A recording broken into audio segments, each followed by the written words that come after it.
రేయ్, మన పాపకు బంపర్ ఆఫర్ ఇచ్చిన, కావాలంటే వాడుకో, అంతేగాని పెళ్లి జోలికి మాత్రం రాకు. ఓకేనా? బాయ్.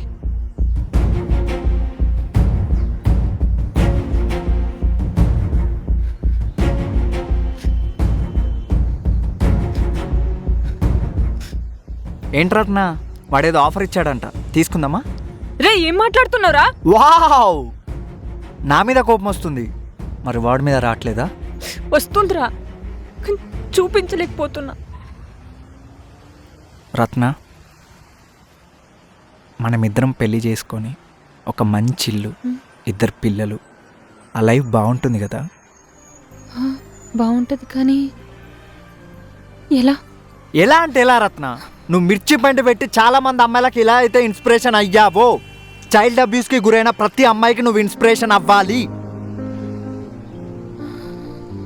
రత్న, మీరు బాయ్ ఫ్రెండ్స్ మీద, హస్బెండ్స్ మీద చూపెట్టిన కోపం బయట ఎవడో అంటే ఎందుకు చూపెట్టలేకపోతారు? ఎందుకు? ఒక్కసారి ధైర్యంగా ఎదిరించు రత్న, ఒక్కసారి. సరే నువ్వురా. నేనెందుకు వస్తా? ప్రాబ్లం ఎవరిది? నాది.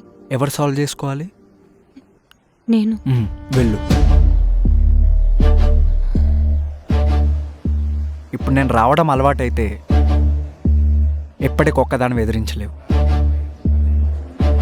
అయినా ఇన్నేళ్ళు ఒక్కదానివే మిర్చిపడి నడిపిన రత్నాకి నేను అవసరమా?